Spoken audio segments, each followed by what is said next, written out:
Alors cette révolution des savoirs, ce dialogue des savoirs, cette construction des savoirs, elle débute avec les fameuses données de santé, avec les algorithmes qui se multiplient, qui apportent quantité de données d'usage, de données de pratique, de données de recherche, qui ouvrent des perspectives sans précédent en matière de santé.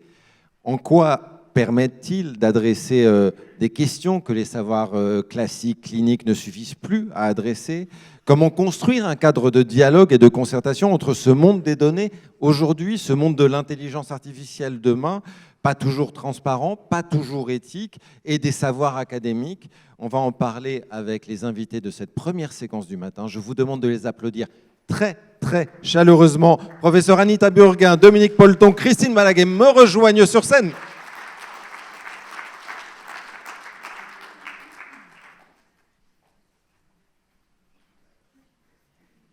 Alors, je vous laisse vous installer et je vais vous présenter. Alors, très rapidement, je reviendrai sur des présentations plus détaillées sur vos différentes interventions. Professeur Anita Burguin, bonjour. Vous êtes médecin spécialiste biostatistique et informatique médicale, professeur à l'Université Paris-Descartes. Dominique Polton, bonjour. Ancienne présidente du Health Data Hub.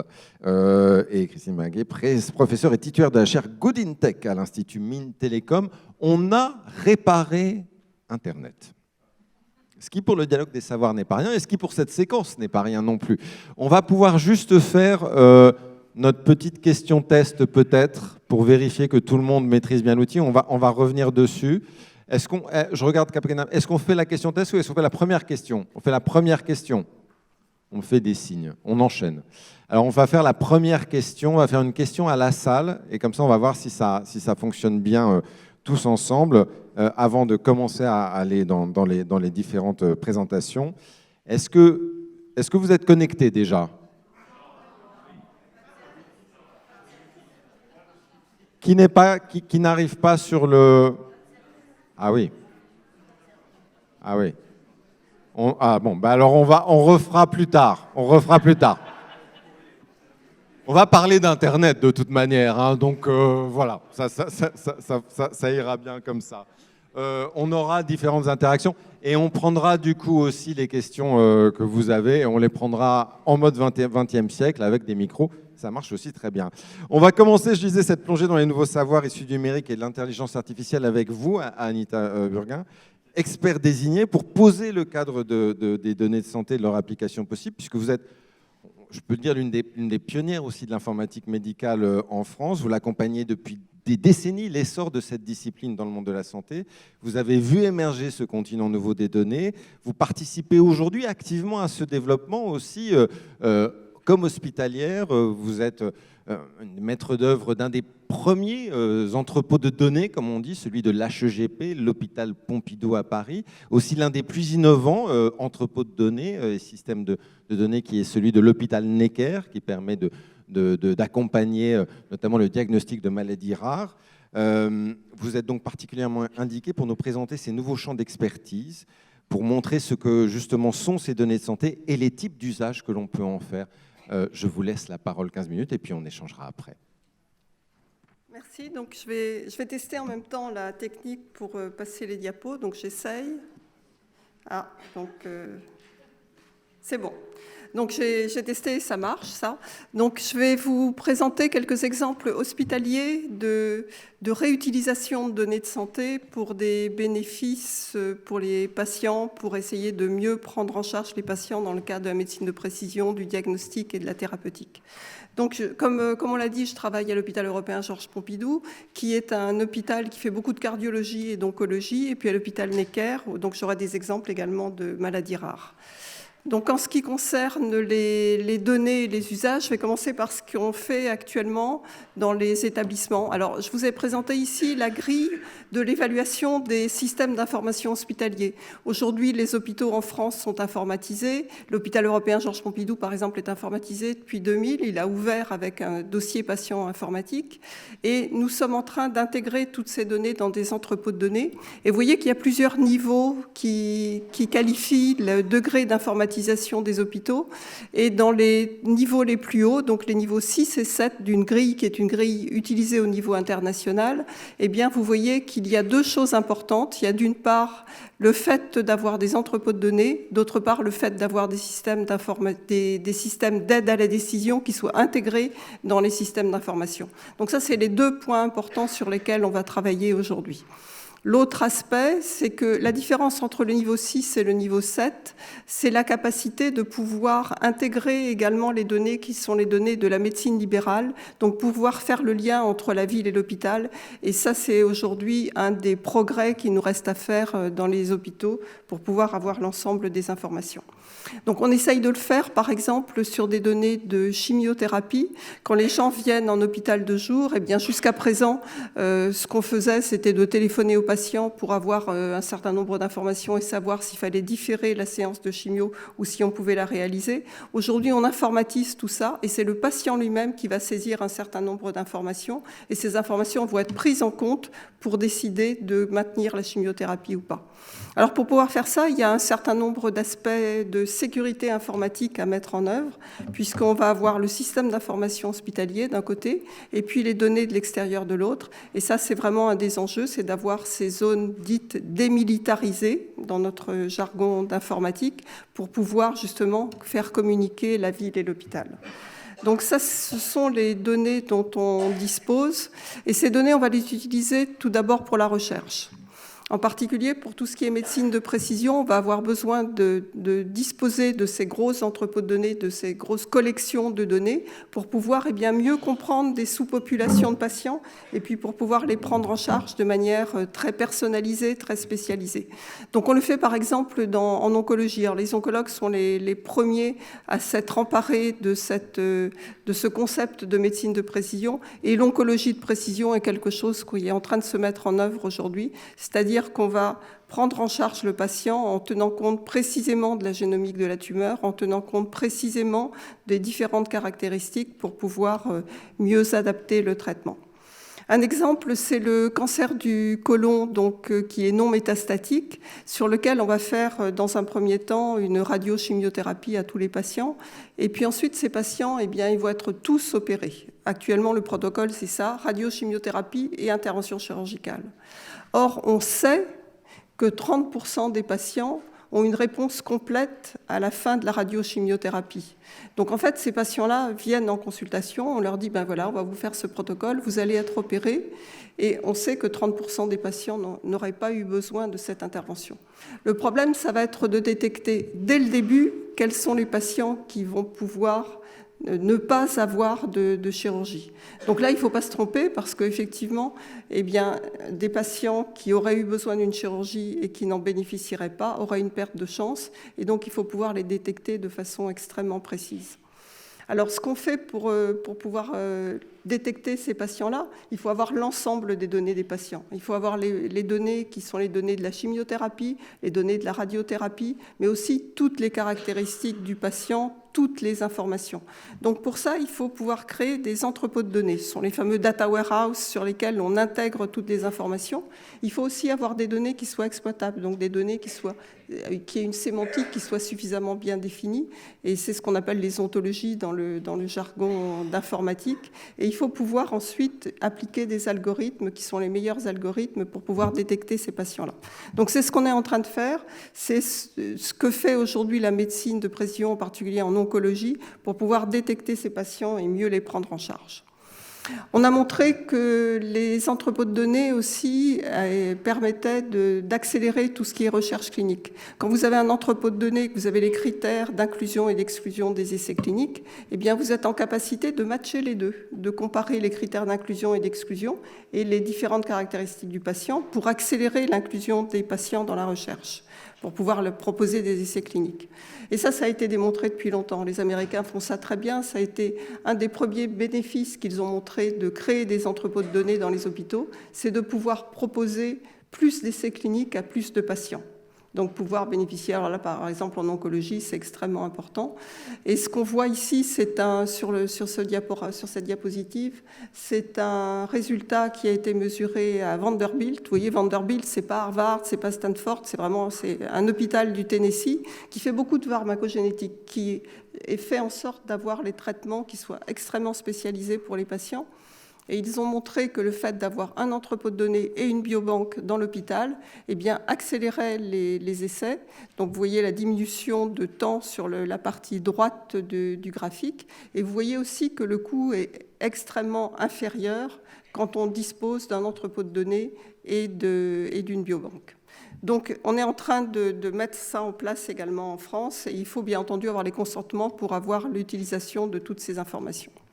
Alors, ce qu'on évoque assez peu quand on parle des entrepôts de données, on a tendance à dire entrepôts de données, recherche clinique ou recherche.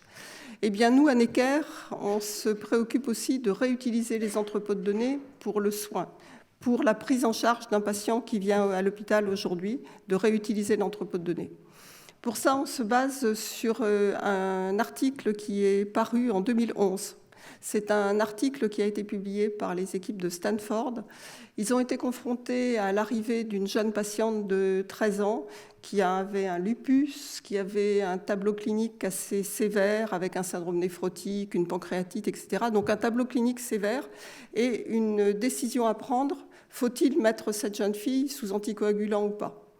Donc, ils ont regardé si la littérature permettait de les aider. Il n'y avait pas de guidelines, pas de recommandations, parce que ces cas-là sont quand même assez rares. Ils ont essayé de se mettre d'accord entre eux, ils n'y sont pas arrivés. Et donc, ce qu'ils ont fait, c'est qu'ils ont regardé dans leur entrepôt de données quels étaient les patients similaires, quelles décisions avaient été prises et quel avait été le résultat de ces décisions. Donc, ils sont allés fouiller dans leur entrepôt de données. Ils ont regardé donc, les cas qui étaient similaires. Ils ont décidé, sur la base de cette exploration de leur entrepôt de données, de mettre la jeune patiente sous anticoagulant. Et tout s'est bien passé. La patiente est sortie en bonne santé. Le problème qui s'est posé juste derrière, c'est de pouvoir interroger l'entrepôt de données de la manière la plus exacte possible. Donc, quelque part, d'avoir des outils d'interrogation de ces bases de données, de bien connaître les données telles qu'elles sont stockées et de pouvoir le faire au moment où on a besoin de l'information, c'est-à-dire quand le patient arrive à l'hôpital et pas 15 jours après.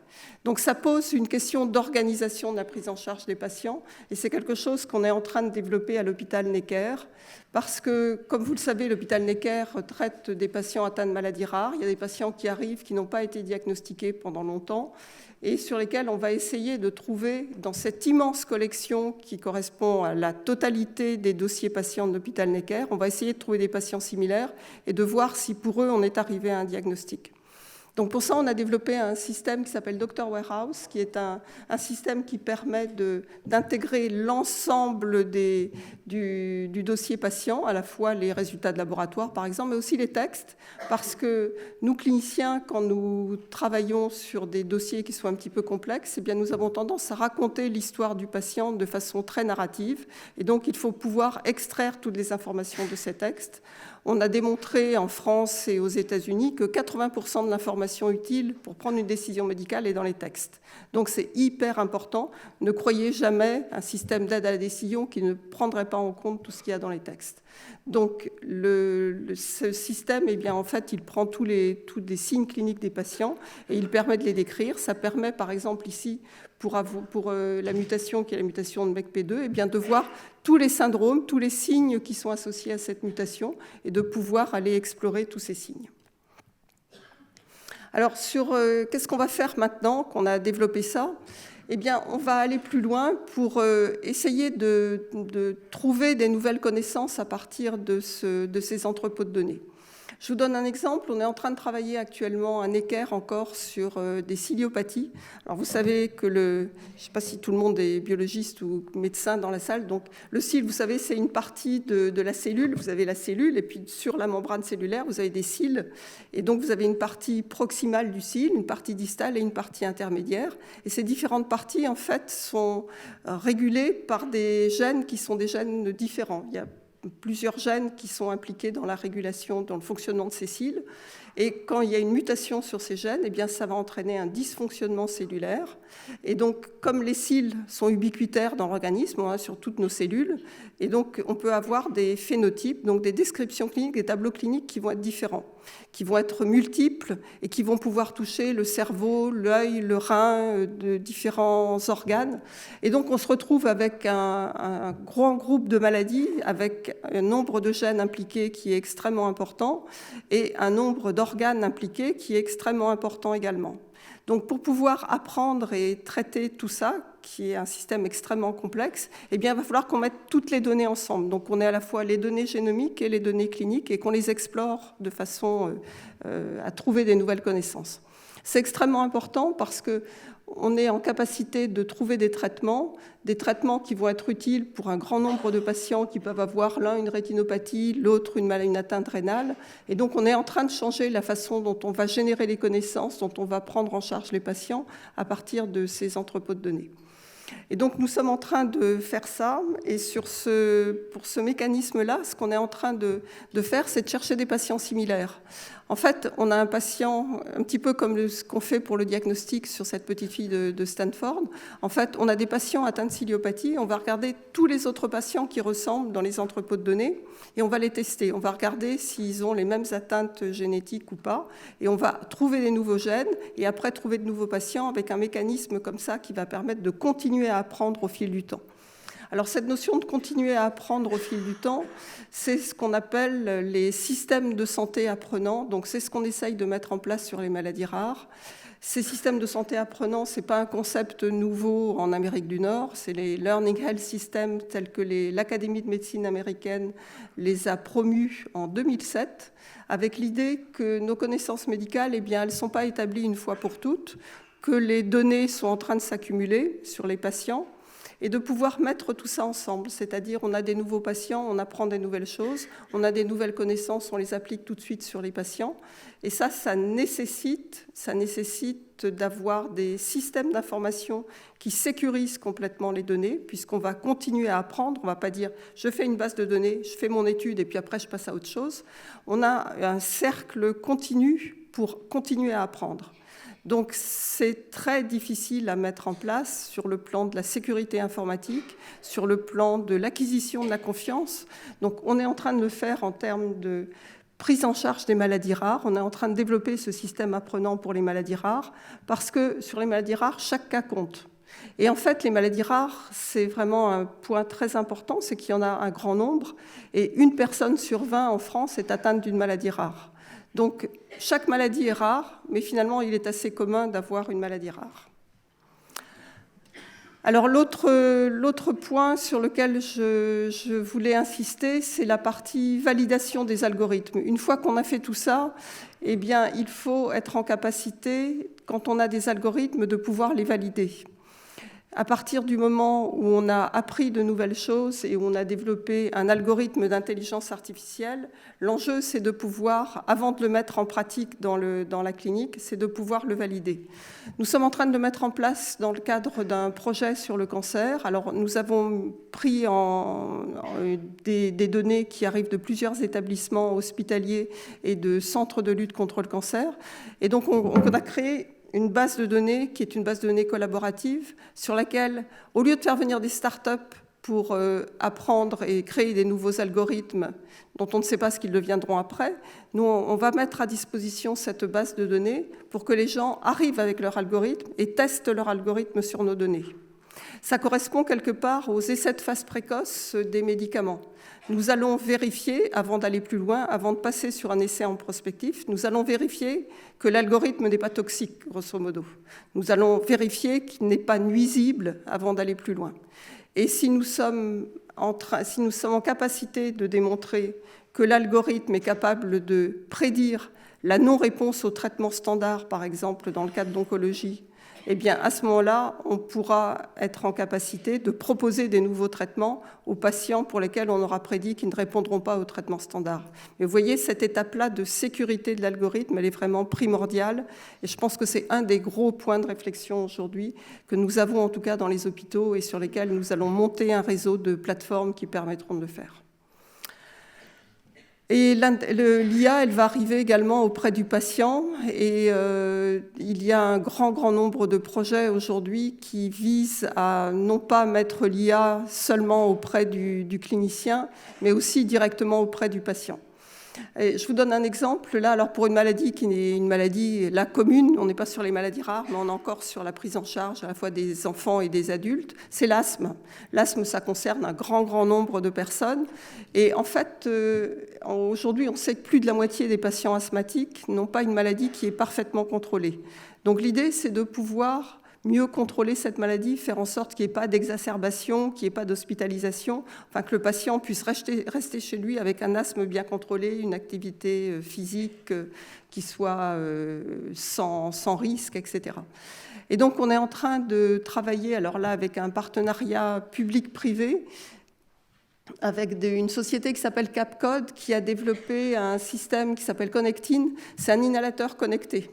Donc vous avez votre inhalateur standard pour prendre votre corticoïde ou votre bêta-stimulant. Et donc vous avez cet inhalateur qui est connecté, qui va mesurer la fréquence à laquelle vous l'utilisez et qui va mesurer les doses que vous prenez. Vous avez par ailleurs un certain nombre de recommandations qui sont disponibles et vous allez accumuler comme ça un certain nombre de données. Et le patient va également pouvoir indiquer à quel moment il se sent en parfaite santé respiratoire ou à quel moment il a une gêne respiratoire, où il est localisé à ce moment-là et partager ces informations dans une communauté de patients atteints d'asthme. Donc l'idée, c'est de pouvoir faire, après l'oncologie personnalisée, après toute cette notion de médecine personnalisée, le faire également pour la pneumologie. Et pour la pneumologie, on va avoir besoin de ces dispositifs qui sont des dispositifs qui vont permettre d'apporter un certain nombre d'informations sur la santé respiratoire du patient. Et pour terminer, je voulais dire que toutes ces initiatives-là, elles débouchent sur des gros projets européens, qui sont des projets qui touchent là pour le coup toutes les disciplines médicales, qui sont la notion de patient numérique. Vous avez certainement entendu parler de cela. C'est quelque chose qu'on est en train de commencer à mettre en place avec en particulier toutes les données hospitalières. C'est de pouvoir avoir finalement toutes les données d'un patient qui sont des données qui sont disponibles, collectées et qui vont pouvoir être utilisées pour faire un certain nombre de tests d'algorithmes et de pouvoir mieux prendre en charge le patient. L'idée, c'est de pouvoir avoir des modèles qui vont être des modèles de référence, qui, par exemple, les recommandations qui sont les recommandations de la HAS et sur lesquelles on va se fixer pour pouvoir les challenger. On va dire, voilà, ça c'est la recommandation. Maintenant, il y a un certain nombre de patients qui ne répondent pas bien à ces recommandations, par exemple, de prise en charge de l'asthme. Et je vais comparer mon cas avec les cas de ces patients et regarder s'il y a des meilleures options thérapeutiques qui peuvent être mises en œuvre. Et ces meilleures options thérapeutiques, elles sont décidées ou pas décidées. Et donc, on va continuer à accumuler les informations liées à la décision qui va être prise. La décision, c'est vraiment le point important. Aujourd'hui, on challenge la décision, on challenge les algorithmes à partir des données qu'on accumule et on apprend au fur et à mesure qu'on a les résultats de ces décisions.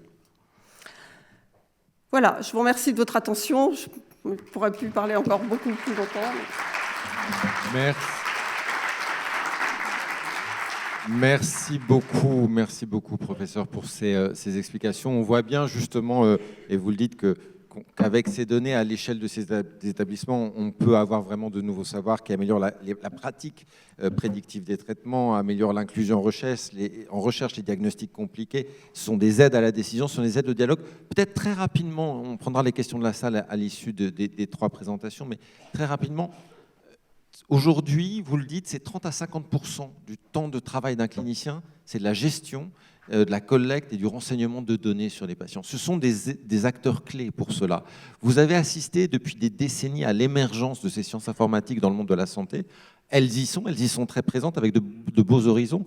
Et en même temps, dans la réalité quotidienne, c'est encore compliqué, il n'y a pas véritablement de cadre dédié, la formation n'est pas toujours là pour les professionnels de soins, pour les utiliser. L'ergonomie des structures informatiques n'appelle pas toujours à se plonger sur ces applications-là. Qu'est-ce qui fait qu'il y a encore un fossé, sinon un écart, entre ce qu'est l'excellence de la médecine en France et ce que sont les possibilités qu'apportent ces nouvelles technologies. Alors, je pense que par rapport à ça, nous sommes très particuliers en France. Les autres pays n'ont pas du tout la même organisation, une informatique biomédicale qui est beaucoup plus présente et depuis beaucoup plus longtemps. Vous avez tous entendu parler du programme Obamacare, par exemple, qui d'emblée a décidé de mettre énormément de moyens dans les hôpitaux pour les informatiser, des moyens qui étaient dédiés à installer un système d'information, mais aussi à créer un certain nombre de postes qui allaient justement accompagner l'installation du système d'information et accompagner la réutilisation des données qui allaient être produites. Le Meaningful Use, ça a permis en 4-5 ans de passer de 12% d'hôpitaux informatisés complètement de niveau 6 ou 7 que je vous ai montré tout à l'heure aux États-Unis à 96%. Donc aujourd'hui, tous les hôpitaux sont informatisés depuis longtemps aux États-Unis et nous sommes encore dans la phase de montée en charge. Donc nous collectons des données et je pense que nous avons beaucoup accéléré le système de collecte de données d'informatisation des hôpitaux.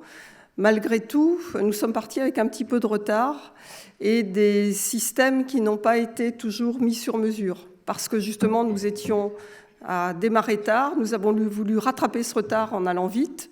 La meilleure façon d'aller vite pour, par exemple, donner des habits à tout le monde, c'est de faire du prêt-à-porter et à ce moment-là, on peut en donner à chacun. Si vous commencez à faire du sur-mesure, là, vous commencez à prendre beaucoup plus de temps, beaucoup plus de moyens pour développer les systèmes. Malgré tout, au bout du compte, on y gagne parce que la qualité du produit et le fait que les gens, les cliniciens vont les utiliser facilement va être au rendez-vous. Et je pense qu'il y a vraiment un écart important entre la France et les autres pays. Un autre exemple, c'est que dans les autres pays, tous les pays ont ce qu'on appelle le nursing informatics, c'est-à-dire des infirmiers qui font de l'informatique et qui vont évaluer tous les systèmes, faire des retours sur l'ergonomie, travailler pour améliorer cette ergonomie. Il y a une communauté très, très, très importante aux États-Unis, mais aussi, par exemple, en Suisse, en Allemagne, qui travaille là-dessus. Nous, en France, on n'a pas réussi à développer cet aspect-là. Et bon, c'est en train de, je pense, de changer, mais je trouve que ça ne change pas assez vite. On aura l'occasion certainement d'en reparler après. Merci beaucoup, professeur Burguin. On peut l'applaudir très fort pour ce premier temps de présentation. On voit justement qu'on a des données de santé qui apportent des expertises de plus en plus importantes, avec de plus en plus de sources, avec de plus en plus d'acteurs dans le monde de la santé, dans le monde du social et du médico-social aussi, à condition de trouver un cadre qui permette de rassembler, de conformer et de partager ces données de plus en plus nombreuses et complexes. C'est la condition nécessaire du dialogue des savoirs et c'est l'ambition de l'Institut national des données de santé que vous avez dirigé, Dominique Polton, dans lequel vous avez mis en place un cadre de collecte, de partage des données particulièrement innovant, le fameux Health Data Hub, pour fédérer les données, pour les réguler et pour établir une gouvernance de leur partage et de leur dialogue. Je vous laisse la parole pour nous en expliquer les enjeux et expliquer comment justement on peut faire ce dialogue. Merci beaucoup. Alors, c'est bien. Je me disais, ça y est, je n'y arrive pas. Mais si, c'est bon. Oui, je vais peut-être élargir un peu la focale par rapport à ce qu'a dit Anita précédemment en ayant une vision extrêmement large des bases de données que nous avons de manière plus ou moins bonne et plus ou moins avec un potentiel plus ou moins important. Et je pense effectivement, je me suis permis de rajouter à données de vie réelle, une petite suite qui était un enjeu majeur, une dynamique qui s'accélère, parce que comme vous allez le voir, quand même, je crois que oui, on bouge peut-être pas assez vite, mais en ce moment, on bouge quand même pas mal, en tout cas dans ce domaine-là. Et il me semble on peut aussi rattraper pour partie notre retard dans certains domaines. Alors, je vais très rapidement dire. Finalement, les données de vie réelle, qu'est-ce que c'est ? On en a vu une partie, mais peut-être pas tout dans l'intervention précédente. À quoi ça peut servir ? Et ça peut être aussi plus large que la recherche. Quelles conditions pour qu'on puisse les exploiter au mieux ? Alors là, moi, je vois strictement rien sur le retour, mais c'est pas très grave parce que je connais quand même mes diapos. Mais alors pour ceux qui n'ont pas une très très bonne vue, les écrans sont petits. Et puis je voudrais terminer par une petite réflexion, alors qui m'a été inspirée en pensant au sujet de ce colloque, qui est finalement, est-ce que cette masse de données disponibles croissante ne va pas avoir un effet d'éviction sur d'autres approches, peut-être plus qualitatives, etc. Et bon, mon expérience personnelle, comme vous imaginez, c'est que paradoxalement, non, c'est plutôt l'inverse, mais si j'ai le temps, je développerai ce petit point, sinon on aura peut-être l'occasion d'en parler dans le débat. Donc, sur les données de vie réelle, c'est quoi ? Grosso modo, c'est donc tout ce qui n'est pas finalement recueilli dans un cadre expérimental, donc c'est les données de la vie courante et de la pratique courante, ce qui veut dire qu'en fait, c'est des sources de données qui sont finalement très très diverses. Ça peut être toutes les données qu'on a qui sont générées par la relation soignant-soigné, et qui peuvent être des dossiers cliniques, y compris du texte, y compris des comptes rendus d'hospitalisation, mais aussi de la biologie, de la radiologie, des choses qui sortent des dispositifs médicaux connectés, voire des données génomiques. Là, je mets des petites flèches, comme si tout ça communiquait bien, mais enfin, ça, c'est effectivement peut-être pas exactement la situation encore où on est aujourd'hui. Mais c'est aussi des données qui servent à rembourser les soins, donc c'est ce qu'on appelle nos fameuses données administratives ou médico-administratives. C'est des données qui sont dans le soin sans être forcément dans la relation soignant-soigné, comme tout ce qui sert par exemple autour de la logistique, des prises de rendez-vous, mais aussi tout ce que génèrent aujourd'hui les communautés de patients, les applis que les patients utilisent indépendamment des soignants pour gérer leur maladie. Ça peut être des choses qui sont totalement en dehors du système de soins, qui relèvent plutôt du bien-être. Et on utilise énormément, par exemple, aujourd'hui, les smartphones, on le sait, y compris l'activité qu'on a sur les smartphones, par exemple, dans le domaine des maladies mentales et d'un certain nombre de choses qui sont aujourd'hui travaillées sur des pathologies précises. Et puis, on a évidemment toutes ces collectes un peu spécifiques, là, avec des objectifs précis, qui sont les cohortes, les enquêtes, les registres qu'on fabrique à partir, d'ailleurs, de ces différentes données. Et peut-être, je voudrais, bien que ça soit immédiatement démenti par l'intervention d'Anita, dire quand même qu'il y a malgré tout deux usages. Il y a l'usage primaire des données, c'est vraiment directement la donnée nominative du patient pour le soin. Quand elle transite de son médecin au laboratoire, etc., elle sert aux soins de ce patient-là. Et puis, il y a les données qu'on collecte, qu'on rassemble et qu'on exploite. Dans beaucoup de cas, ces données sont déidentifiées, pas toujours, et ce que nous a expliqué Anita, justement, c'est que cette boucle de rétroaction, elle est de plus en plus rapide, et c'est pratiquement du temps réel d'utiliser des données de patients nominatives, sur lesquelles on va même peut-être pouvoir rechercher des informations complémentaires et de les appliquer à un patient donné identifié. Ça, on a bien conscience qu'aujourd'hui, c'est en train de bouger, mais quand même, dans beaucoup de domaines, il y a encore la possibilité de constituer des bases, par exemple, qui vont être des bases déidentifiées, non nominatives, hein, sans les noms, qui vont servir à entraîner des algorithmes, et puis ensuite d'appliquer ces algorithmes à des données, effectivement, de vrais patients qui sont par construction des données nominatives. Donc je sépare quand même un peu les deux usages, parce que moi, je vais surtout, et même exclusivement, traiter de l'usage secondaire, même si on a bien conscience qu'aujourd'hui, en fait, la boucle n'est pas si séparée, et souvent, ces deux moments, maintenant, deviennent confondus, comme Anita nous l'a bien expliqué. Mais quand même, sur les usages secondaires, il y a plein de choses. Alors peut-être un dernier mot sur l'état aujourd'hui de nos bases de données. Finalement, quand on regarde la situation de la France, notamment par rapport à l'international, on en a eu une vision, là, on vient d'en avoir une vision assez critique. Nous, quand même, l'atout qu'on a, ça c'est assez clair, et je pense que par rapport à beaucoup d'autres pays, c'est une base qui reste une base assez exceptionnelle, c'est qu'on a une base de données administrative, quelque part, complète, qui peut, on va voir, qui peut servir de référence pour beaucoup de choses, et qui est le système national de données de santé. En revanche, c'est clair que sur toute la partie des soins, finalement, sur ce qu'on génère à partir des logiciels médicaux, des biologies, on est effectivement en retard par rapport à d'autres pays. On utilise peu de standards qui permettent, par exemple, même ne serait-ce que sur la biologie où ces standards existent depuis longtemps, de récupérer des données et de les partager de manière facile. Néanmoins, il y a quand même deux évolutions, je pense, dans notre paysage qui sont intéressantes. Les premiers, on vient d'en parler, ce sont les entrepôts de données de santé hospitaliers. Il est en train de s'en monter dans un certain nombre de CHU, voire de groupes d'hôpitaux, comme par exemple dans le Grand Ouest. Et le deuxième, c'est quand même le DMP, qui a eu des fortunes diverses, mais qui quand même est en train de commencer à structurer un ensemble de données qui pourraient effectivement être partagées. On sait bien qu'en revanche, sur les logiciels des médecins libéraux, franchement, là, c'est vrai qu'on a beaucoup de retard par rapport à d'autres pays. Tout ça est devant nous, mais il y a quand même des choses qui bougent. Sur les cohortes, on peut dire qu'on a eu pendant quand même assez longtemps, et on continue à avoir, moi je trouve, une conception des cohortes extrêmement traditionnelle, où on a une question de recherche, on monte une petite collection de données, puis cette collection de données, on va être le seul à l'utiliser pour traiter la question de recherche qu'on a. Mais aujourd'hui, ce monde-là, c'est vraiment le monde d'hier, et on est en train de changer complètement de perspective. On a des cohortes qui sont des cohortes de plus en plus ouvertes, qui sont des laboratoires ouverts où tout le monde peut venir travailler. On a des cohortes qui sont d'emblée multisources, c'est-à-dire qu'on va récupérer des choses d'objets connectés, de smartphones, des questionnaires aux patients, sur des bases de patients volontaires qui souhaitent participer, des dossiers médicaux, et tout ça va faire vraiment une information très riche.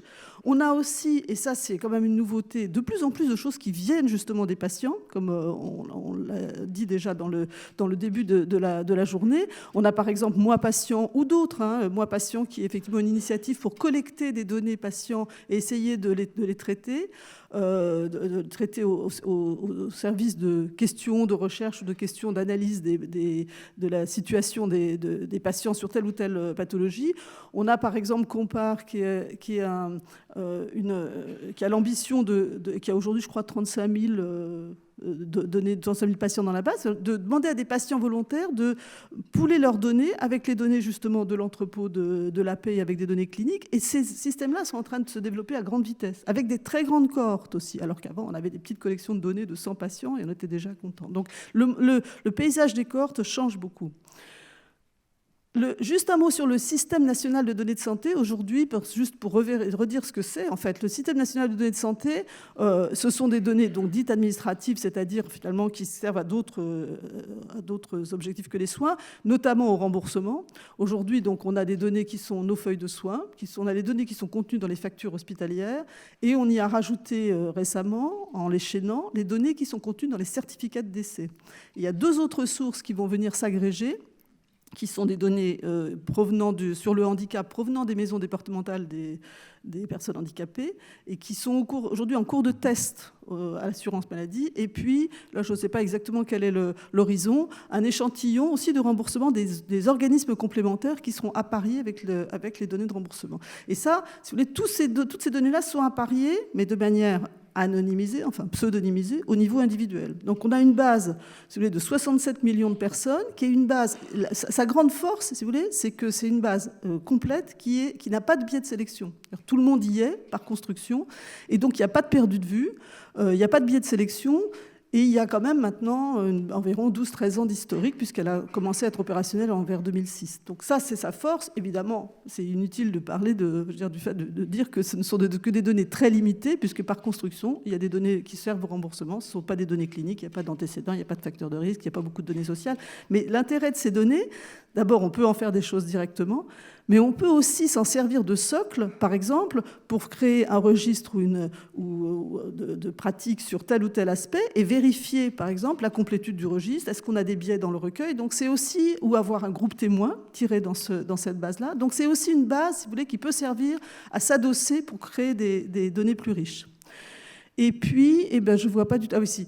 Et surtout, ce qui est intéressant, c'est finalement le chemin qu'on a fait sur ces données-là, parce que vous êtes sans doute dans la salle, un certain nombre à vous souvenir d'il y a 10 ou 15 ans, quand il y avait des montées de la société civile, de libérer les données de santé, parce que ces données étaient confisquées. Et c'est vrai que ces données, elles étaient toutes gérées dans des endroits différents, selon des règles différentes, des accès plus ou moins faciles, parfois payants, parfois gratuits. Et au fond, ce qu'a fait la loi de 2016, et moi je trouve qu'il montre le chemin qu'on peut faire, c'est de dire, on va unifier la gouvernance de ces données. Désormais, c'est un ensemble où les règles d'accès seront uniques, claires, non discrétionnaires et transparentes. Et voilà, aujourd'hui, le système national de données de santé, on y a accès d'une certaine manière et on a arrêté de dire que chaque organisme qui avait créé sa base de données, parce que c'est face à ça qu'on a d'une certaine manière le droit de dire à qui il veut l'ouvrir et selon quelles règles il l'ouvre. Et ça, c'est très très important et je pense que ça montre aussi la trajectoire pour la suite. Pourquoi faire? Je pense que pour la recherche, ça a été beaucoup dit, donc je ne vais pas insister là-dessus. Ce que je voudrais juste dire, c'est que je pense que non seulement, effectivement, mais Anita l'a dit aussi, non seulement c'est une masse de connaissances possibles énorme, les données observationnelles, mais ça change la manière de faire de la recherche, vraiment, y compris dans ce que vous avez décrit, mais aussi y compris au-delà du fait d'avoir des essais cliniques plus facilement, puisque quand même un de nos enjeux, c'est d'essayer de baisser le coût de la recherche pour trouver des nouveaux produits, etc. Les essais cliniques coûtent extraordinairement cher. Si on peut les faire de manière plus efficace et de manière générale, si on peut accélérer les processus, et les données observationnelles peuvent servir à ça, c'est très important. Et puis aussi, c'est sans doute, ça va de pair, parce que ces données, finalement, on les partage, elles sont poolées ensemble et c'est ça qui fait leur force. Et au fond, ça veut dire que c'est une recherche aussi plus ouverte, plus participative. Et il y a pas mal d'initiatives en ce sens. Mais je vais vite pour... Donc, il y a la recherche, mais il n'y a pas que la recherche. C'est clair que pour les patients, par exemple, avoir des données observationnelles qui sont analysées, traitées, qui du coup leur donnent des informations sur les lieux de soins, sur la qualité des pratiques, etc., c'est un aspect très important. Et bien sûr, tous les algorithmes dont on a parlé, qui sont alors directement au service du soin, mais qui sont quand même fabriqués sur des données qui peuvent être des données de base de données une fois identifiées. Pour les professionnels, on a toute l'idée d'avoir des systèmes d'aide à la décision, que ce soit dans l'hôpital, mais aussi en médecine de ville, que tout le partage des données, l'échange sur les pratiques que permet le partage des données, c'est aussi un facteur d'amélioration de la qualité. Donc c'est aussi des données qui servent à ça et pas seulement à la recherche. Et elles servent enfin énormément pour les régulateurs. Elles servent par exemple à la surveillance et la veille sanitaire. Santé publique France, dans sa version précédente, qui était l'Institut national de veille sanitaire, ça a été la première agence à se rendre compte que disposer d'une base complète avec plein d'événements de santé, c'était un outil de veille sur la possibilité d'aller forer dans des lieux très précis qui était extraordinaire. Et Santé publique France s'est très vite organisée pour essayer l'INVS s'est très vite organisée pour essayer d'utiliser, par exemple, les données du système national de données de santé. Bon, des bases, je vais assez vite, mais je donne aussi des exemples un peu pour illustrer, où la base au secours, qui est une base qui vient des urgences et qui sert aussi, et qui avait été créée au moment de la canicule de 2003, qui sert à essayer d'alerter sur des phénomènes qui sont en train de se voir aux urgences quasiment en temps réel, mais qui sont quand même des données de vie réelle. Sur l'évaluation, donc la HAS est la mieux placée pour dire qu'aujourd'hui, avec ce qui arrive et qui est très précoce en termes d'arrivée, le fait de vérifier les performances des produits en vie réelle devient une nécessité, même si ça ne se substitue pas au fait d'avoir des essais cliniques préalables. En pharmacosurveillance, on a aussi eu beaucoup d'utilisation, par exemple, du système national de données de santé, parce qu'il a critiqué pour la valeur des données, mais on peut en faire déjà beaucoup de choses. Là, j'ai cité un certain nombre d'articles faits par l'Agence nationale de sécurité du médicament ou la CNAM, qui sont des vraies études publiées sur des risques ou des non-risques liés à tel ou tel médicament. Et puis, bien sûr, il y a tout ce que les régulateurs ont besoin de faire en matière de monitoring de la performance du système. Où est-ce qu'on fait bien, où est-ce qu'on fait mal, quelles sont les variations de pratique, comment est-ce qu'on peut arriver nous-mêmes à voir où est-ce qu'on peut s'améliorer collectivement. Et puis, beaucoup de gains d'efficience. Parce que si vous avez développé des algorithmes d'intelligence artificielle pour aider à la reconnaissance d'images, vous pouvez aussi, bon, c'est pas toujours facile pour les métiers en place, mais vous pouvez aussi accélérer, ou bien pour préparer les consultations, par exemple, vous pouvez aussi, quelque part, être moins consommateur de temps médical et, quelque part, économiser une ressource rare ou les ressources humaines rares dont on a énormément besoin aussi dans le système. Donc, j'en viens aux conditions pour qu'on utilise au mieux ces données. Il y en a qui sont bien, il y en a qui sont quand même beaucoup à améliorer. Mais finalement, si on veut essayer d'en tirer le meilleur parti possible aujourd'hui, il y a quand même quelques conditions et elles ne sont pas honnêtement toutes remplies.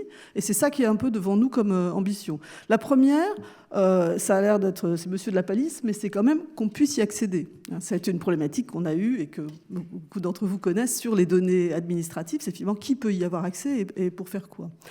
La deuxième, c'est... Je suis désolée, j'ai oublié. Oui, il faut que ces données elles soient de qualité. Anita en a parlé aussi. Je veux dire, il y a beaucoup de données qui sont un peu partout, mais pour les exploiter, il faut qu'on soit sûr de leur validité, de leur qualité, etc. Il faut pouvoir, et ça c'est fondamental, c'est ce qu'on a vu tout à l'heure, il faut pouvoir apparier différentes bases. Et il faut pouvoir le faire de manière de plus en plus, quelque part, industrialisée. Quand on se pose une question, de pouvoir aller piocher dans les entrepôts du Grand Ouest, les entrepôts de la Paix de Paris, le système national de données de santé, y ajouter une collection peut-être de données qui viennent d'objets connectés, etc. Et il faut pouvoir faire ça de manière assez agile. Et puis enfin, il faut avoir la capacité de les exploiter. Et vis-à-vis de ces différents challenges, si vous voulez, aujourd'hui, finalement, qu'est-ce qu'il faut faire, où est-ce qu'on en est? On a fait, il y a une loi qui est parue donc en juillet dernier, la loi d'organisation de transformation du système de santé, qui a un peu élargi quelque part, la conception du système national de données de santé en disant finalement, toutes ces données qui sont recueillies un peu partout et qui sont quelque part financées par la solidarité nationale, eh ben, elles font partie du système national de données de santé, ce qui veut dire, d'une certaine manière, le message, c'est de dire elles sont partageables. On peut les exploiter collectivement. Mais évidemment, faire une loi, je veux dire, une fois qu'on a fait la loi, ça ne suffit pas. Parce que pour que ça marche vraiment, il faut qu'on ait d'abord une culture du partage qu'on diffuse et qui n'est pas si évidente que ça. Parce que quand vous faites une base de données, c'est beaucoup de travail, c'est beaucoup de travail très ingrat. Donc moi, je comprends parfaitement, en plus ayant été de ce côté-là, que les gens aient envie de garder leur base, de l'exploiter eux-mêmes, au minimum d'avoir la primeur. Et tout ça, ça se discute. C'est vrai pour les chercheurs de pouvoir publier en premier par rapport à des données qu'ils ont fabriquées, c'est logique. Et en même temps, on voit bien que tout pousse aujourd'hui à faire beaucoup plus collectif dans l'usage de cette ressource et qu'il faut les mutualiser. Donc il y a cette culture et il y a aussi que les conditions du partage soient équitables, c'est-à-dire que ceux qui ont créé les bases, quelque part, puissent en retirer des bénéfices, y compris d'ailleurs dans des modèles économiques qui sont à construire. Vous savez, aujourd'hui, les entrepôts de données hospitaliers pensent aussi qu'ils vont travailler avec des startups, ils auront des royalties sur les algorithmes qui seront faits. Et aujourd'hui, la question, c'est de savoir finalement quel modèle on pourrait créer collectivement pour que ceci soit effectivement possible. Il faut des procédures, comme on l'a fait pour le SNDS. Il faut quelque part qu'on dise, alors finalement, qui est-ce qui peut avoir accès à ces données, avec quelle procédure, qui garantit quelque part que ces usages soient d'intérêt public, etc., etc. On y est arrivé pour des bases certes administratives, mais qui ne sont pas si simples que ça. Je pense qu'il faut qu'on arrive à une gouvernance dans laquelle on se met d'accord, qui n'est pas forcément une gouvernance unique, qui peut être parfaitement déléguée aux différents gestionnaires des bases, mais sur laquelle on est d'accord sur les critères. Aujourd'hui, ce n'est pas du tout le cas. C'est complètement discrétionnaire, l'accès aux entrepôts de données de santé, y compris des gens qui sont à l'extérieur de la paix pensent qu'ils ne pourront jamais accéder à l'entrepôt. Je blague entre guillemets. Et même à l'intérieur, ça n'a pas toujours été si simple, ce qui est normal d'ailleurs. Tout ça, c'est un chemin. Mais il faut que ce chemin, on arrive à le créer ensemble en construisant des règles de gouvernance dans lesquelles que tout le monde accepte. Et puis, il faut surtout, et moi ça je pense que c'est la première chose à faire, construire effectivement un cadre de confiance. Ce sont des données qui sont a priori plutôt des données identifiées, donc pas toujours, mais là il y aura des procédures spécifiques. Mais il faut absolument, quelque part, on est plutôt dans l'information et le droit d'opposition, mais il faut que ça soit vrai, c'est-à-dire il ne faut pas que ça soit effectivement une sorte de simulacre. Vous êtes d'accord bien sûr pour qu'on utilise vos données, et ça demande un gros travail, je pense qu'il faut absolument faire avec les associations de patients pour créer des cadres. Il y a pas mal de gens qui réfléchissent à ces questions-là, je veux dire, quelque part, donner le choix aux gens de dire moi je veux que mes données soient utilisées pour tel type d'usage et pas telle autre, et peut-être telle catégorie de données. Et ça peut se construire, mais il faut vraiment le faire. Et si on arrive à avoir un cadre de confiance, je pense qu'on sera capable de partager, effectivement, au-delà des simples données qu'on a déjà aujourd'hui et qui sont partagées de fait, avec un droit d'opposition, mais de ce que certains doivent pouvoir trouver finalement peu actionnable.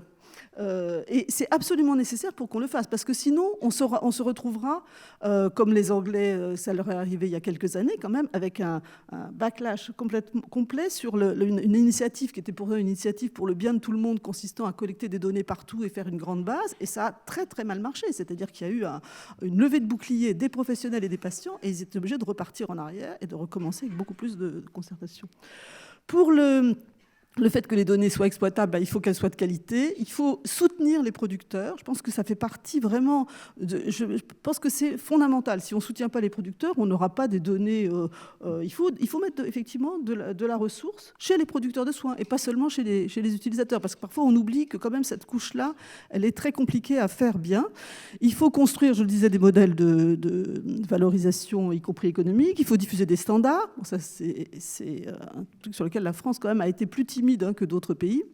Le troisième point, apparier différentes bases. Bon, là, je donne des exemples, mais il y en a plein des appariements qui se font déjà. Et il faut que, quand on a un projet de recherche qui nécessite d'aller chercher une base ici, une base il y a plein d'exemples qu'on pourrait citer, et bien, il faut que ça soit facile. Il faut qu'on puisse le faire relativement rapidement, avec l'accord, évidemment, des gens qui ont géré ces bases de données et qui les ont développées, mais il faut qu'on arrive à le faire de manière beaucoup plus productive qu'aujourd'hui.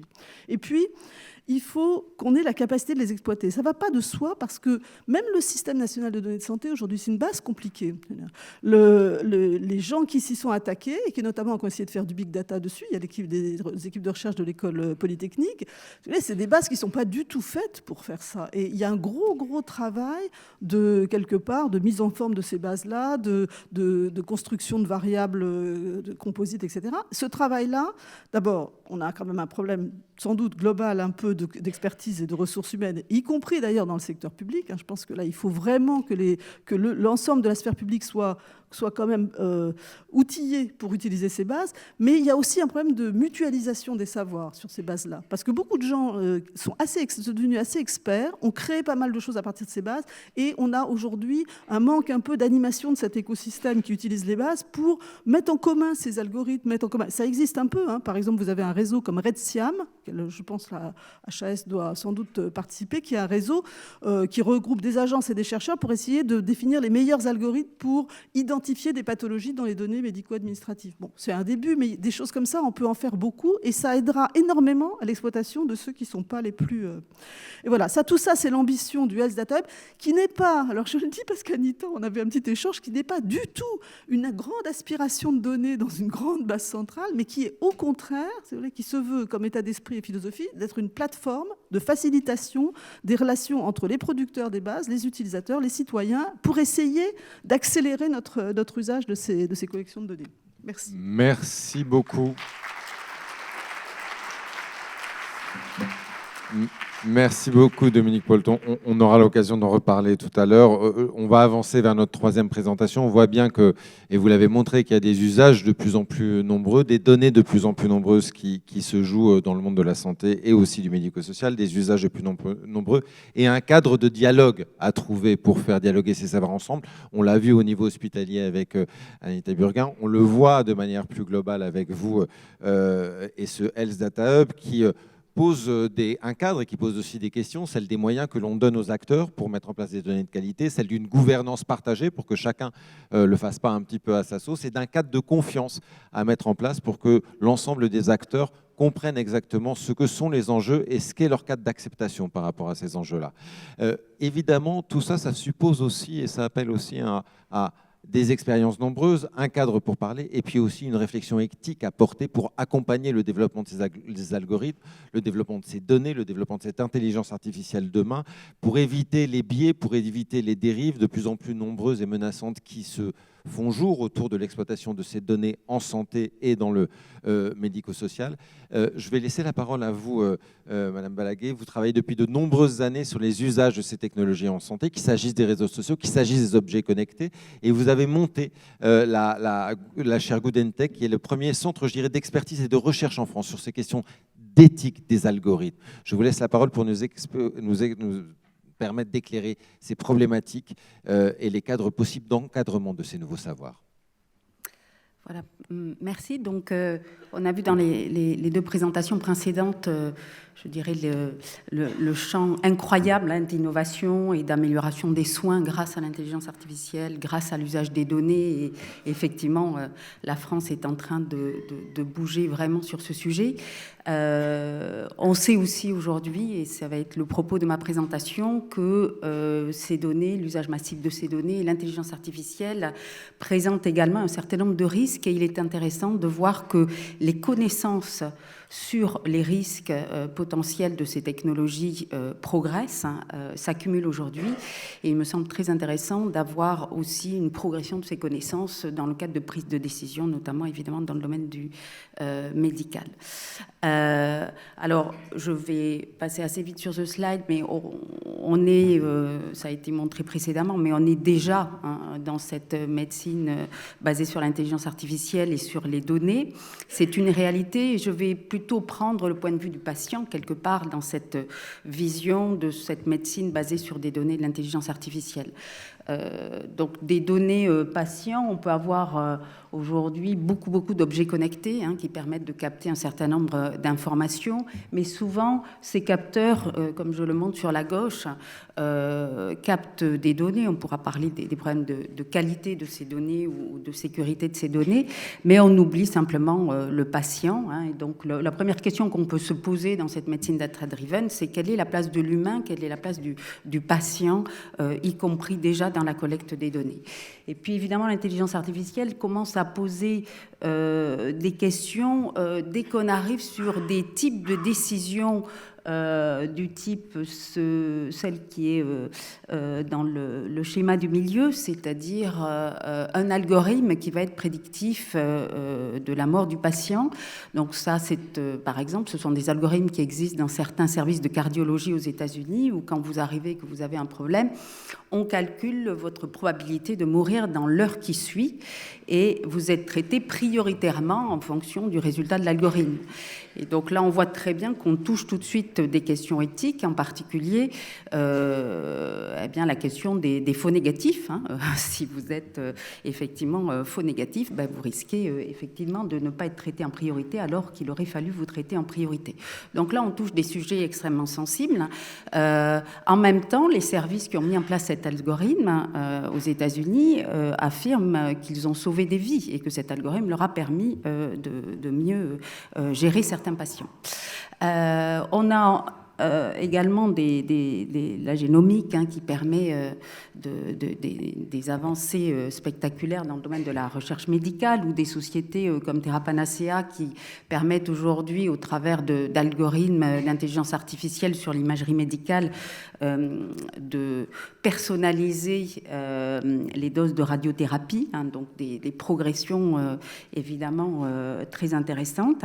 Et puis peut-être des sujets là aussi plus éthiques. Le domaine de la psychiatrie s'intéresse beaucoup à la question de l'intelligence artificielle et à la question de comment, à partir d'outils déjà d'intelligence artificielle ou de vidéos ou autres, eh bien, je peux détecter un certain nombre de problèmes psychiatriques. Donc jusqu'où on peut aller dans ce domaine-là.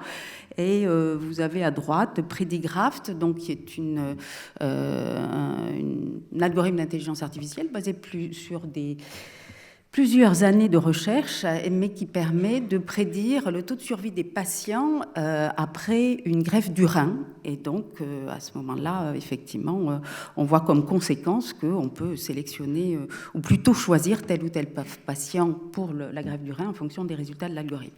Donc, vous voyez que en même temps, dans ce monde dans lequel on est aujourd'hui, on a des progrès spectaculaires, on a des évolutions dans quasiment tous les pays, mais également un certain nombre de questions éthiques qui se posent, qu'il faut adresser. Et donc, ces connaissances sur ces enjeux éthiques sont également importants.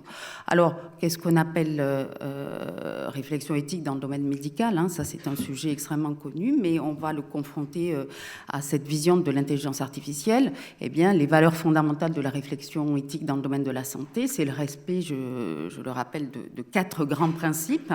Le premier principe, c'est le principe de justice, et donc l'équité entre les individus et évidemment l'équité entre les patients.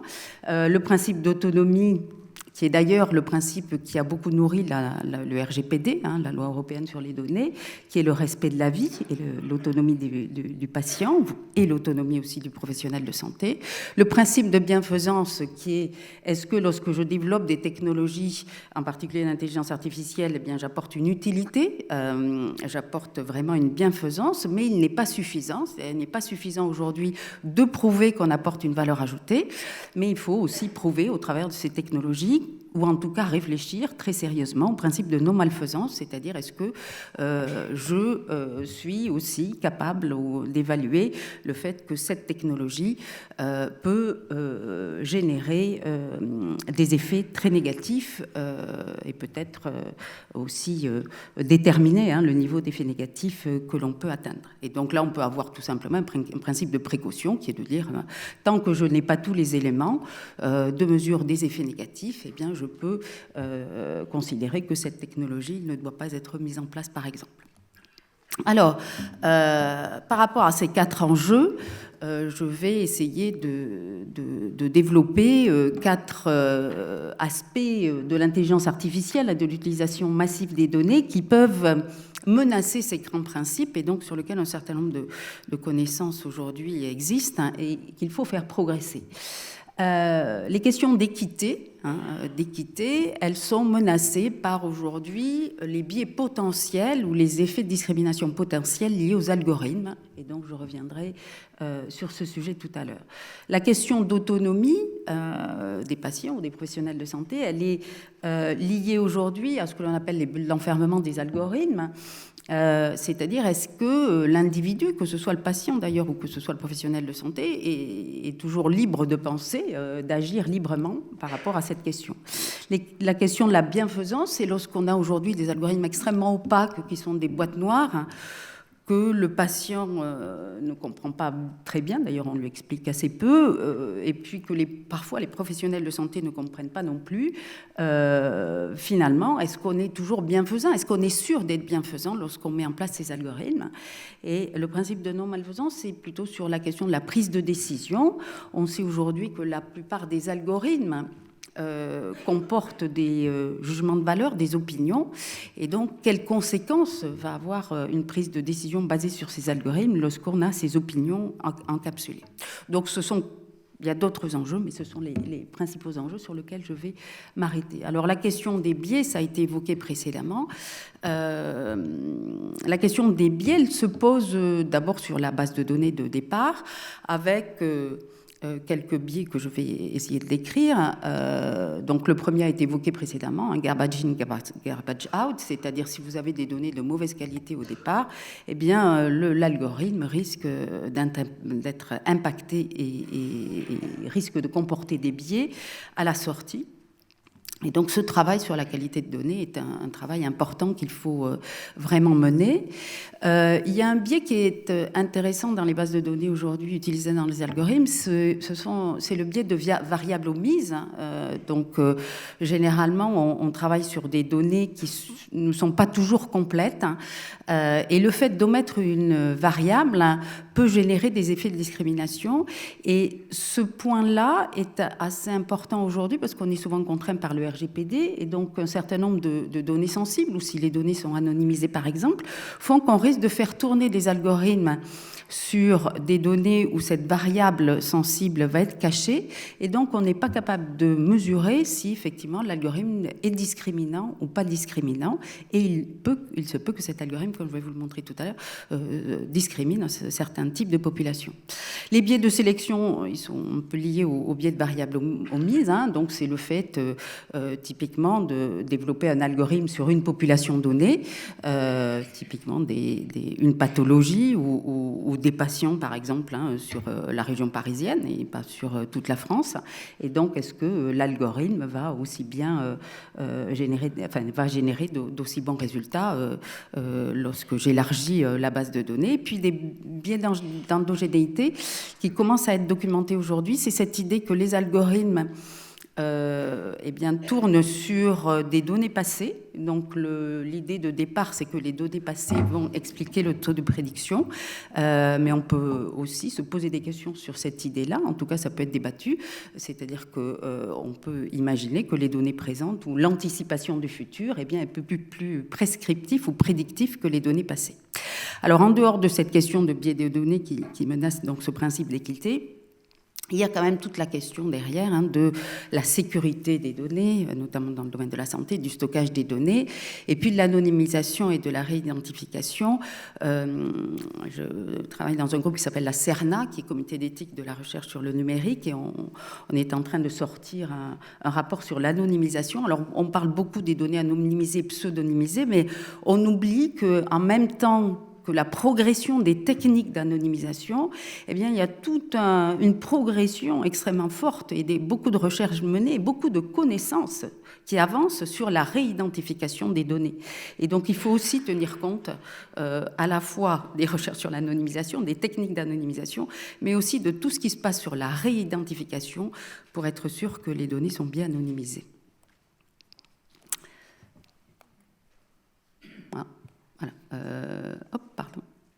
Alors, sur les effets potentiels de discrimination, donc là, il y a un article qui est sorti dans Science en 2019 qui montre des discriminations dans le domaine de la santé, donc aux États-Unis, sur les populations noires. Et donc, cet algorithme calcule en fait sur l'ensemble de la population si les personnes peuvent être soutenues dans leur accès aux soins. Et ce que montre ce papier, extrêmement intéressant, c'est que lorsqu'on regarde les données de base, on s'aperçoit que les populations noires sont plus malades que les populations blanches et donc devraient profiter de l'accès aux soins plus que les populations blanches, ce qui n'est pas le cas. Et en fait, ça s'explique tout simplement parce que l'algorithme prend un proxy de la santé de l'individu qui est le coût lié aux soins et que, en fait, comme les populations noires et les populations blanches aux États-Unis n'ont pas le même accès à la santé, eh bien, l'algorithme va discriminer les populations noires et les populations blanches. Les populations noires par rapport aux populations blanches. Et ce que montre également ce papier, c'est le schéma de droite, c'est que si on rétablit ce biais, eh bien, le pourcentage de populations noires qui devraient avoir droit aux soins de santé, qui devraient être aidées dans l'accès aux soins, eh bien, passerait de 17% à 46%. Donc, vous voyez que là, on est sur des décisions totalement différentes si on débiaise l'algorithme. En tout cas, on a aujourd'hui beaucoup de documentation dans la santé, mais aussi dans beaucoup d'autres domaines. Par exemple, dans le domaine du recrutement, sur les discriminations entre les hommes et les femmes, ce qui est tout simplement illégal, par exemple, en France.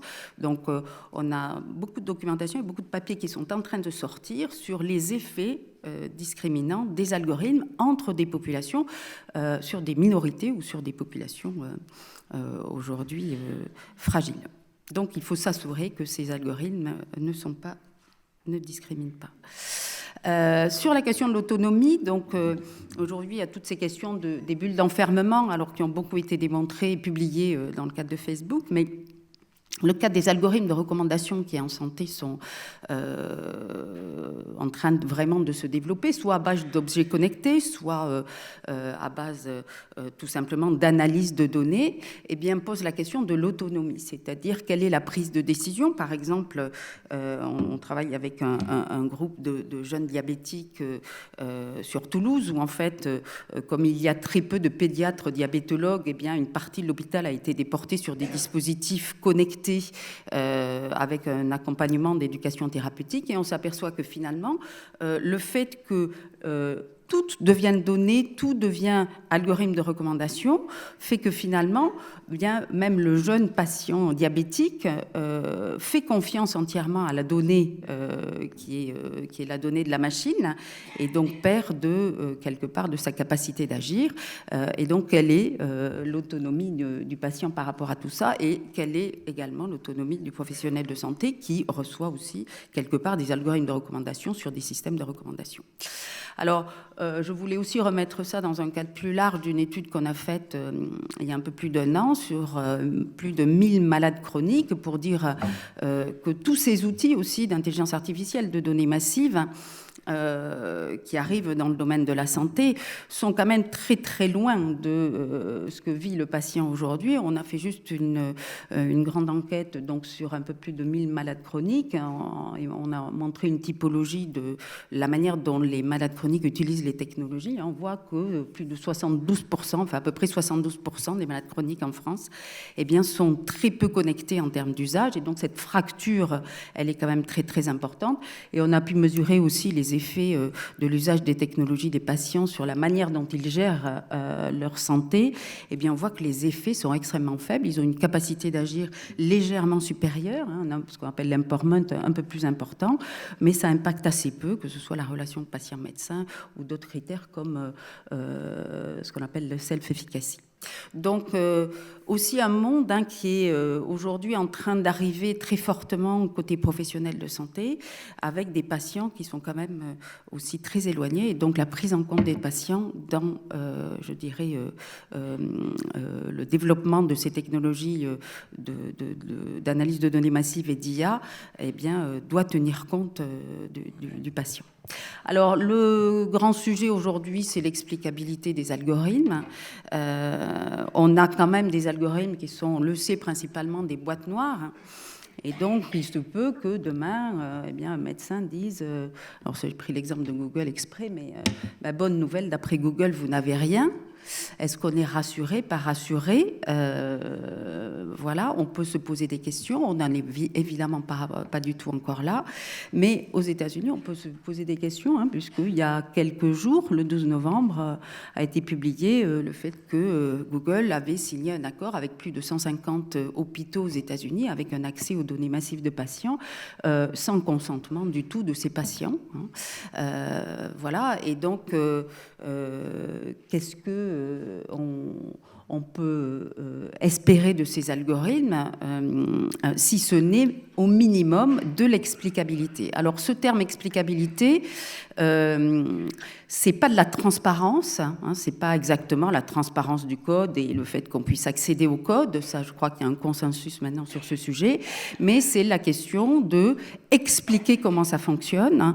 C'est la question aussi de la redevabilité de l'algorithme pour des questions aussi de responsabilité juridique à terme, et donc il est nécessaire vraiment que ces algorithmes soient de plus en plus compréhensibles. Alors toute la complexité de l'algorithme basé sur des réseaux de neurones et plusieurs couches des réseaux de neurones fait que ce sujet n'est pas facile, mais là aussi, les connaissances avancent sur ce sujet.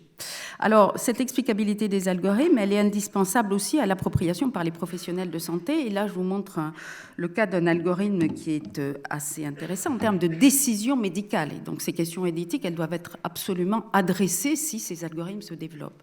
C'est une société française qui s'appelle BrainTail, et qui a développé un score qui s'appelle BrainScore. Hein. Donc là aussi, c'est basé sur peut-être 10 ans de recherche médicale. Hein. Ce n'est pas une petite start-up voilà, toute nouvelle qui se lance, mais cet algorithme, son objectif, c'est dans les services de réanimation, eh bien, d'arriver à prédire si les patients qui sont dans un état de coma vont réagir positivement ou pas. Et donc la question derrière, je dirais très concrète, c'est effectivement est-ce que on laisse mourir ce patient ou est-ce qu'on ne laisse pas mourir ce patient. Et donc là, vous voyez qu'on rentre, comme tout à l'heure, dans l'algorithme dans les services de cardiologie sur des prédictions quelque part de mort qui posent vraiment des questions éthiques. Hein. Donc, comment les professionnels de santé peuvent s'approprier ce système d'aide à la décision et comment ils vont prendre les décisions.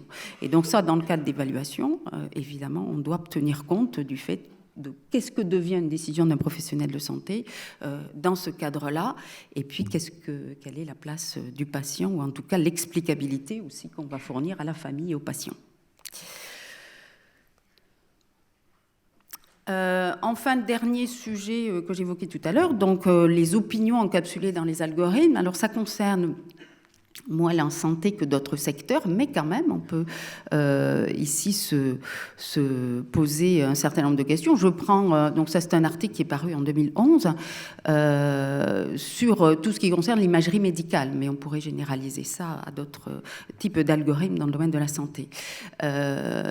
Entre finalement des visions de médecins qui sont différentes des visions de scientifiques, je dirais en informatique, hein, qui fabriquent ce type de système.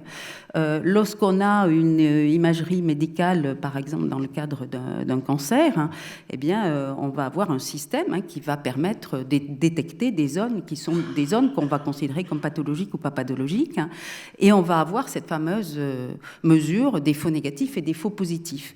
Mais ce qui est intéressant dans ce débat, c'est que si on est médecin, évidemment, eh bien, on préfère avoir des faux positifs que des faux négatifs. Et si on est juste le concepteur de cette machine, eh bien, ça va être l'inverse, puisqu'on va vouloir faire avancer les connaissances scientifiques. Et en plus, si on est chercheur dans ce domaine et qu'on veut absolument publier.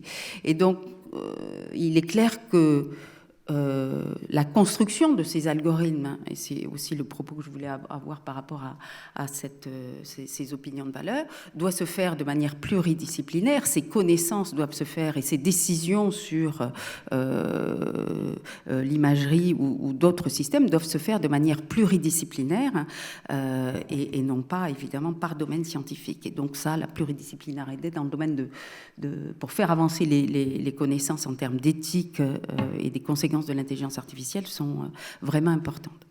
Alors, il y a eu quand même un certain nombre de rapports sur ces sujets. Le CCNE a remis le rapport sur les lois bioéthiques et la CERNA, dont je parlais tout à l'heure, Comité d'éthique de la recherche sur le numérique d'Alesten, qui est un groupe de chercheurs pluridisciplinaires. Donc, il y a des philosophes, il y a des informaticiens, il y a des juristes, il y a des gens en sciences humaines et sociales, etc. On met en avant, évidemment, l'importance des enjeux de numérique dans le domaine de la santé. Et donc, un premier rapport est sorti qui s'appelle « Numérique et santé, quels enjeux éthiques et pour quelle régulation ?» dans laquelle il y a un certain nombre de recommandations, notamment sur les questions de robustesse de l'IA, ça a été aussi évoqué tout à l'heure, mais s'assurer qu'aujourd'hui, ces algorithmes d'intelligence artificielle sont robustes, ne présentent pas d'effets de discrimination, ou en tout cas, il y a des garanties sur les effets de discrimination, soit également loyaux. Loyaux, ça veut dire on explique vraiment ce qu'ils font et on ne fait pas autre chose avec. Et puis la notion de garantie humaine, qui est aussi dans des recommandations du Conseil de l'Ordre ou de la CNIL, cette idée de dire dans le domaine de la santé, il faut que l'humain, évidemment, soit présent dans toutes ces décisions. Il ne faut pas que la machine prenne, évidemment, seule les décisions. Et cette garantie humaine est importante. Et puis, une des recommandations aussi de ce rapport, c'était de faire en sorte que le CCNE, ou en tout cas qu'il y ait un comité d'éthique sur les questions du numérique directement concernant la santé. C'est en train d'être mis en place et probablement annoncé au mois de décembre. Merci beaucoup. Et puis voilà, dernier slide, c'est simplement pour vous montrer qu'on a monté une initiative donc, entre l'Institut Mines-Télécom et Sciences Po qui s'appelle Good in Tech, qui est cette idée de repenser l'innovation et la technologie comme moteur d'un monde meilleur pour et par l'humain. Et pour terminer, l'idée c'est quand même que ces technologies servent l'humain, que ce soit le professionnel de santé ou que ce soit le patient, et qu'il faut remettre l'humain au cœur de toutes ces réflexions, de toutes ces connaissances sur l'intelligence artificielle et sur les utilisations massives de données. Les questions éthiques, donc encore une fois, sont majeures. Donc on adresse plusieurs sujets. Donc la question de la Responsible Artificial Intelligence, qui est un courant international aujourd'hui, qui est comment on crée des technologies et dans la technologie elle-même, comment on s'assure des effets potentiels de non-discrimination, comment on a un certain nombre de garanties sur l'algorithme, et puis évidemment comment on peut travailler les données de départ pour limiter les biais. Donc ça, c'est un premier élément. Et puis un deuxième aussi axe qu'on a dans cette réflexion, c'est que dans la plupart des organisations, il y a ce qu'on appelle la RSE, c'est-à-dire la responsabilité sociale des organisations ou des entreprises. Ça concerne plus les entreprises, mais c'est intéressant dans le domaine aussi médical. Et que paradoxalement, il y a très peu de critères de mesure de ce que c'est qu'une innovation digitale numérique responsable. Et donc, comment on peut là aussi apporter des métriques sur comment on innove de manière responsable pour qu'il y ait également des suivis de est-ce que lorsque je suis un hôpital, une organisation dans le secteur médical, eh bien on ait des métriques sur la responsabilité en termes d'innovation numérique. Et enfin, pour terminer, et je m'arrêterai là, on va organiser des débats grand public sur ces questions, parce qu'il nous semble évidemment que la question de l'éducation de tous à ce que c'est qu'un algorithme, à ce que c'est qu'une utilisation massive de données est importante. Et donc, on va organiser prochainement une conférence grand public pour tous les citoyens, pour qui voudra venir, sur justement ces enjeux dans le domaine de la santé. Merci de votre attention. Merci beaucoup. Je vous laisse regagner le siège. Je vais vous poser une petite question rapide pour qu'on puisse prendre, parce qu'on a pris du retard, qu'on puisse prendre quelques interventions aussi du public. Parce qu'on voit bien que l'enjeu de la construction des savoirs, c'est justement de développer de nouvelles pratiques, de nouveaux usages autour de ce continent des données, des algorithmes demain de l'IA. Mais c'est aussi celui du dialogue des savoirs. Et le dialogue des savoirs, c'est justement que ces nouvelles pratiques, que ces nouveaux usages se fassent en concertation avec les pratiques existantes, avec les cadres existants, et pas que dans la tension, et pas dans la confrontation et la compétition, ce qui peut, à certains endroits, donner un peu l'impression de se profiler. Il y a plusieurs enjeux pour ça. Il y a un premier enjeu, c'est celui, et ça a été évoqué par vous trois d'ailleurs, c'est celui de la qualité de ces données avec lesquelles on va travailler, avec lesquelles on va dialoguer.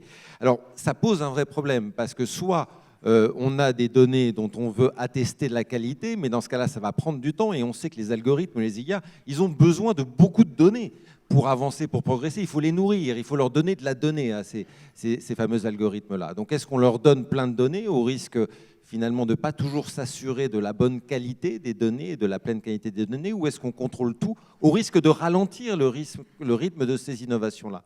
Anita Burguin, d'un mot rapide, hein, parce qu'on va prendre les questions de la salle. Entre ces deux options-là, laquelle pour vous est la meilleure pour finalement permettre ce dialogue avec une vraie bonne qualité de données? Est-ce qu'il faut encore plus encadrer la qualité des données? Vous le dites, la qualité des données aujourd'hui, elle est insuffisante en termes de production. Est-ce qu'il faut toujours plus de contrôle, ou est-ce qu'au contraire, il faut peut-être laisser aller un petit peu les données telles qu'elles sont pour laisser les innovations se faire? Alors, je dirais, ça dépend un petit peu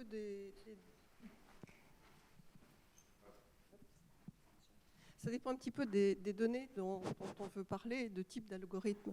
Parce que dans certains champs d'application de l'intelligence artificielle, par exemple l'imagerie, on a quand même déjà des données en grand volume, des données qui sont suffisamment standardisées pour pouvoir en fait avoir des succès très rapidement. Je pense que là, vraiment, enfin, on est sur des champs divers quand même, parce qu'on a tendance à dire l'IA, les données de santé, et en fait, les données de santé, elles sont multiples. Les méthodes dites d'intelligence artificielle sont aussi multiples. Quand on est sur un apprentissage statistique, on va avoir besoin d'un certain nombre de données, mais n'oublions pas qu'il y a une étude qui vient de sortir de l'équipe de Stanford qui montre que les méthodes d'intelligence artificielle ne font pas mieux que les méthodes de statistique classiques dans un certain nombre de travaux. Ils ont étudié 71 algorithmes et ils ont démontré que des méthodes stat étaient suffisantes. Donc ne parlons pas d'IA quand il n'y a pas besoin d'IA. N'appliquons pas des réseaux de neurones juste parce que c'est à la mode, quand d'autres méthodes suffisent à avoir des bons modèles de décision avec des variables qui sont bien identifiées et une explicabilité suffisante. Par contre, on sait qu'on va avoir besoin des réseaux de neurones pour des données non structurées. Pour les images, et c'est déjà en grande partie mis en place, les premiers algorithmes quand même qui permettent de traiter de l'image de façon automatique ont été validés par la FDA. Donc on est capable aujourd'hui d'utiliser ces algorithmes, par exemple pour la rétinopathie diabétique. Donc on a déjà des succès. Ces succès sont en grande partie validés dans le cadre de l'imagerie. On sait qu'on va avoir besoin des réseaux de neurones également pour les textes, parce que c'est indispensable. Et les textes, ils sont ce qu'ils sont. On ne va pas dire on va avoir des meilleurs textes parce qu'on ne va pas demander à des praticiens hospitaliers de saisir des textes sous un format convenu de façon systématique. Donc faisons avec les données dont on a besoin pour répondre à une question donnée et avec les algorithmes adéquats. Et c'est en ce sens que vraiment, je pense qu'il faut qu'on puisse travailler de façon interdisciplinaire sur la meilleure qualité des bases de données et des algorithmes. Il y a un enjeu, c'est la qualité des données qu'on utilise. Il y a un autre enjeu, et ça, c'est Dominique Polton, vous l'avez bien posé, c'est celui de la gouvernance que l'on va avoir de ces données. Et le Health Data Hub, c'est en effet pas qu'un grand entrepôt global de données, c'est aussi un lieu qui pense la gouvernance et le partage que l'on pourra avoir de ces données. Gouvernance compliquée, parce que toutes ces données n'ont pas été produites dans les mêmes conditions, n'ont pas eu le même coût de production non plus, donc les rendre publiques de la même manière pour tout le monde, c'est un peu compliqué. Dominique Polton, justement, comment est-ce qu'on peut trouver un cadre de gouvernance qui soit véritablement non différenciant, pour que finalement, vos données, elles ont plus de valeur, donc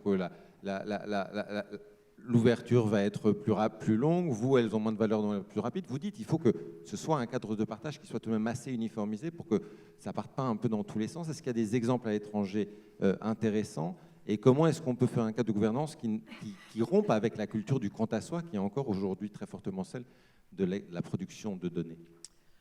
Alors, à l'étranger, il y a des initiatives. On a parlé à l'instant des Québécois qui réfléchissent pas mal à un cadre justement finalement de plateforme avec permettant l'accord des parties pour arriver à exploiter ensemble des données. Je pense qu'il y a des gens qui y réfléchissent, on y réfléchit aussi, on n'est pas forcément en retard, parce que moi, ce qui m'a frappé quand même, on a essayé de faire un petit benchmark, mais autant il y a des pays qui sont plus avancés que nous sur par exemple l'informatisation du dossier médical, l'uniformité de ces dossiers, etc., autant finalement le partage, l'ouverture, ne sont pas tellement travaillés, moi je trouve, dans un certain nombre des pays qui nous environnent. Peut-être les pays anglo-saxons, peut-être un peu plus, notamment l'Angleterre, qui a toujours eu une option très, très ouverte là-dessus. Mais je pense que les choses à faire, on n'est pas forcément en retard pour y réfléchir. Sur les questions de gouvernance, si vous voulez, je pense qu'il faut des principes communs. Après, je veux dire, les données, elles vont être partagées. Peut-être certaines vont essayer d'être poolées sur des entrepôts communs, etc. Mais la plupart vont être partagées par projet. Donc la question, c'est qu'est-ce qu'on accepte, y compris d'ailleurs qu'est-ce que les citoyens veulent, par exemple, quelles garanties on a si on partage ces données avec des entreprises privées, ce qui après tout est quand même assez logique si on veut construire des nouveaux traitements, des nouveaux algorithmes, etc., que ce soit des startups ou des industriels. Mais comment on le fait de façon à ce qu'on soit tous d'accord sur la manière de le faire, ça c'est des principes. Qui a accès à ces données? C'est exactement ces principes-là qui ont été décidés d'une certaine manière pour le SNDS. Ce n'était pas complètement évident de dire tout le monde pourrait y avoir accès. Simplement, il y a des choses qu'on ne veut pas faire avec et que les gens n'ont pas le droit de faire, et il faut s'assurer que c'est d'intérêt public. Ces principes-là, si vous voulez, il faut qu'ils soient communs. Après, les données, elles sont extrêmement diverses et vous n'avez pas forcément besoin des mêmes données pour faire les mêmes choses, et donc, d'une certaine façon, l'organisation de ces bases un peu projet par projet, elle va se faire au fur et à mesure. Et le catalogue des données, il va commencer par engranger les choses qui sont les plus prêtes et qui sont documentables et qu'on va commencer à documenter. Tout ça, c'est un work in progress, hein. Un point avec vous, Madame Balaguer, c'est très intéressant la réflexion sur l'éthique telle qu'elle est portée aujourd'hui par la recherche, parce qu'on voit bien les biais qui s'ouvrent et la manière et l'urgence d'agir. Vous dites souvent, c'est maintenant le moment, parce que dans 5-10 ans, ces technologies, elles auront très avancé. Donc maintenant, le champ de la concertation pour réfléchir sur ces questions d'éthique, c'est maintenant que ça se joue véritablement. Ça se joue, on peut le dire tout de suite, du coup, faisons des réglementations, faisons des normes, faisons des règles, finalement, pour cadrer ce qui est possible, ce qui n'est pas possible dans l'usage que l'on va avoir de ces données-là et pour éviter les problèmes d'éthique.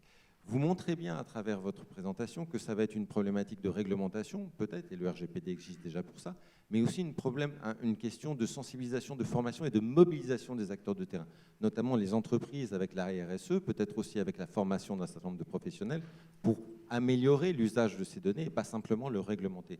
Dans quelle mesure demain, l'encadrement de ces questions d'éthique se fera plus pour vous par encore plus de règlements et de lois sur l'usage que l'on aura finalement, ou par de plus en plus de formation de ceux qui seront les utilisateurs de ces données-là?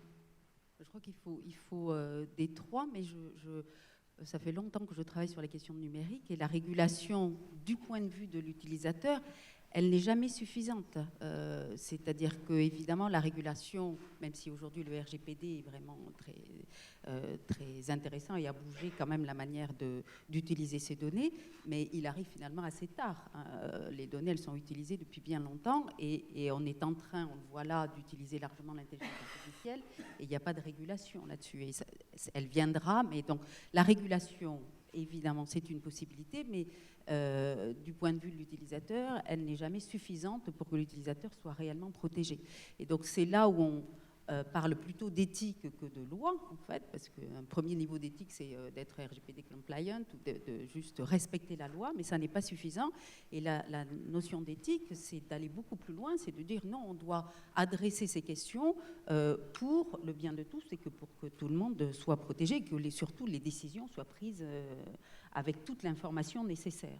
Donc il faut aller plus loin que la loi, et donc pour ça, il faut vraiment poursuivre ces connaissances connaissances sur les potentiels effets négatifs. Il y a une littérature aussi énorme sur les prises de décision, hein, comment on prend une décision, comment lui-même prend une décision avec une information qui vient d'une machine, qu'il faut aussi regarder.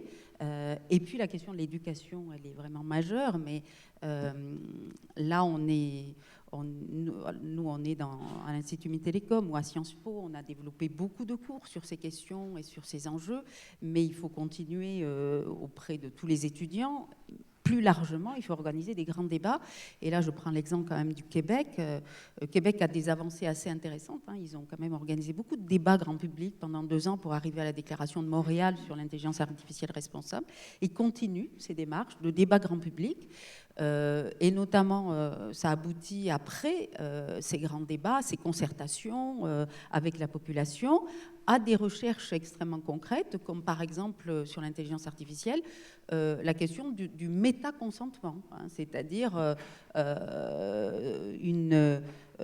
un consentement qui est acceptable pour tous, qui permet à la fois de mener des travaux sur l'intelligence artificielle et de faire avancer l'innovation, mais en même temps un accord avec les patients, avec la population.